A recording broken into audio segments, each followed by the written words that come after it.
Mangang Films ki banner makhada nauna PUTHOKKADABA Kanana Helli Haina Mingthonba Meiteilon feature film Amagi Yaipha Thouni Thouram ngasi Manipur Press Club ki LOKTAK Hall da Pangthokhre. Film asi Hemabati na puthokpani amadi Hai Sanjitna direction pigadabani.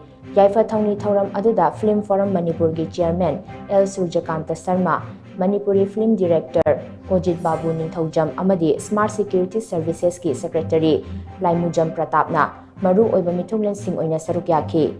Film asigi story amasung screenplay na Babli Mangangni.